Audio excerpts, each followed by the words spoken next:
یہ ریڈیو صدائے حریت جموں و کشمیر ہے۔ مقبوضہ کشمیر کے حوالے سے اہم خبریں سنیے۔ جنت نظیر وادی پر قابض فوج کی جبری پابندیوں کا آج 27واں روز ہے۔ کشمیریوں نے کرفیو اور پابندیاں توڑ کر باہر نکلنے کا اعلان کر دیا۔ وادی میں تمام سرگرمیاں معطل ہیں، سڑکوں پر سے پبلک ٹرانسپورٹ غائب اور طلبہ اسکول سے غیر حاضر ہیں۔ کشمیر میڈیا سروس نے بھارتی فوج کی حراست سے لاپتہ ہونے والے افراد کے حوالے سے رپورٹ جاری کر دی، جس کے مطابق مقبوضہ وادی سے 8000 افراد بھارتی فوج کی حراست سے لاپتہ ہو گئے۔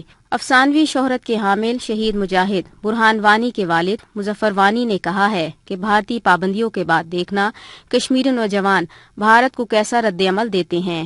انہوں نے کہا کہ گزشتہ 70 برسوں سے ہم بھارتی ظلم برداشت کر رہے ہیں، موجودہ صورتحال میں ہمیں زبردستی خاموش کرایا گیا ہے۔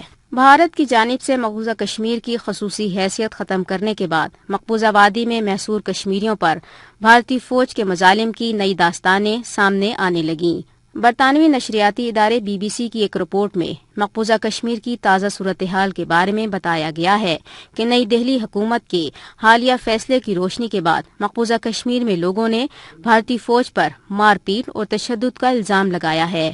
مسئلہ کشمیر امریکی ایوانوں میں پہنچ گیا۔ امریکی کانگریس کی امور خارجہ کمیٹی میں مسئلہ کشمیر پر بات ہوگی۔ اب تبصرہ سنیے۔ بھارت نے مقبوضہ کشمیر کی گمبھیر صورتحال کو چھپانے کے لیے اگرچہ پوری ریاست جموں کشمیر میں ٹیلی فون، موبائل اور انٹرنیٹ سروس سمیت تمام قسم کے ذرائع ابلاغ پر مکمل پابندی عائد کر رکھی ہے، لیکن اور سخت ناکہ بندی کے باوجود کشمیر کی کشیدہ صورتحال اور بھارتی قابض افواج کی وحشانہ قتل و غارت گری سے اقوام عالم کسی نہ کسی ذریعے سے باخبر ہیں۔ اس میں عالمی میڈیا اور حکومت پاکستان کا انتہائی اہم کردار ہے، جیسا کہ گزشتہ روز پاکستان نے کشمیری عوام سے اظہار یکجہتی اور نریندر مودی حکومت کے کشمیر پر جبری قبضے کے حالیہ اقدام کی شدید انداز میں مذمت کے لیے کشمیر اور منایا۔